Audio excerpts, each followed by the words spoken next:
Big news in the car world today. Carlos Tavares, the big boss at Stellantis, is out of the company. He left suddenly, which is highly unusual. Stellantis owns loads of car brands, Peugeot, Fiat, Jeep, and many more. This is a big deal because Tavares is a big name in the car industry. He's been a top guy at Renault and Nissan too, making waves there. He's known for making tough decisions, cutting costs, and getting things done efficiently. So, everyone is wondering, why did he leave so suddenly and unexpectedly? And what will happen to Stellantis now without him? Buckle up, because the car world just got a whole lot more interesting and unpredictable. So, who is this Carlos Tavares bloke anyway? What makes him such a pivotal figure in the automotive industry? Born in Portugal, he's been around cars his whole life.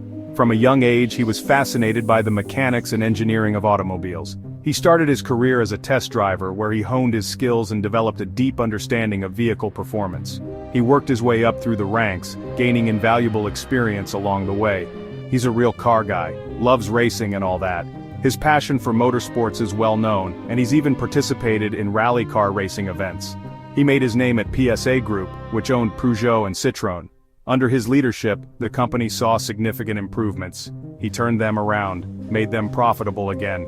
His strategic decisions and focus on efficiency played a crucial role in the company's resurgence. Then he merged them with Fiat Chrysler to create Stellantis, a real giant in the car world.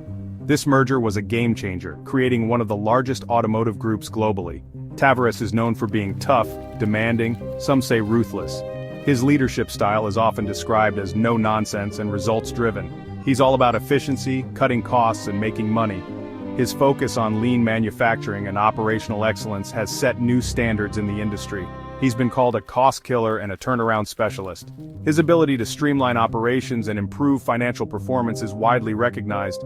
But can you run a company on toughness alone? Some critics argue that his approach might be too harsh and could impact employee morale. That's the question everyone's asking now. As Stellantis moves forward, all eyes are on Tavares to see if his leadership will continue to drive success, or if adjustments will be needed. The official reason for Tavares' departure is different views. That's vague, isn't it? It leaves a lot to the imagination and opens the door to speculation. Sounds like a polite way of saying they had a big disagreement. Maybe it was a clash of egos or a fundamental difference in vision for the company's future. Rumors are flying around like pigeons in Trafalgar Square. Everyone has their own theory and the gossip mill is working overtime. Some say Tavares wanted to make even more cuts, close more factories. This would have been a tough pill to swallow for many employees and stakeholders. Others say he clashed with the board over electric cars. The future of the automotive industry is electric, and disagreements on this front could be a deal breaker. Stellantis has been slow to embrace electric, and maybe Tavares dragged his feet. This hesitation could have caused friction with those pushing for rapid innovation. Whatever the reason, it must have been a big one for him to leave so suddenly. Such abrupt departures are rarely without significant underlying issues. This wasn't a planned retirement, this was more of an ejection seat situation. It suggests urgency and perhaps even a bit of drama behind the scenes, and it leaves Stellantis in a tricky spot. The company now faces uncertainty and must navigate this transition carefully to maintain stability and confidence among its employees and investors. Right now, Stellantis is like a ship without a captain, adrift in a sea of uncertainty. The company is facing a critical juncture, and the stakes couldn't be higher. They've got an interim CEO, John Elkann, but he's a placeholder, a temporary solution to a long-term problem. Elkann is holding the fort, but the company needs a visionary leader to navigate the turbulent waters ahead. The search is on for a new leader, someone who can steer this massive company into the future.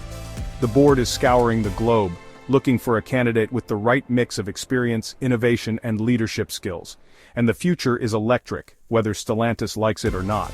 The automotive industry is rapidly shifting towards electric vehicles, and Stellantis must adapt or risk being left behind. They're behind their rivals in electric cars, and they need to catch up fast. Competitors are already miles ahead in the race to dominate the electric vehicle market, and Stellantis can't afford to lag any longer. The new CEO will have their work cut out for them.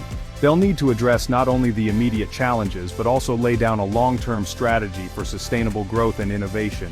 Will they find someone as tough and driven as Tavares? Carlos Tavares was known for his relentless drive and strategic acumen, qualities that will be essential for the next leader. Or will they go for a different approach? Perhaps a leader with a fresh perspective, someone who can bring new ideas and innovative solutions to the table. One thing's for sure, the car world will be watching closely. Every move Stellantis makes will be scrutinized by industry experts, competitors, and consumers alike. Because what happens to Stellantis affects us all. The decisions made today will shape the future of the automotive industry and have a ripple effect on the global economy.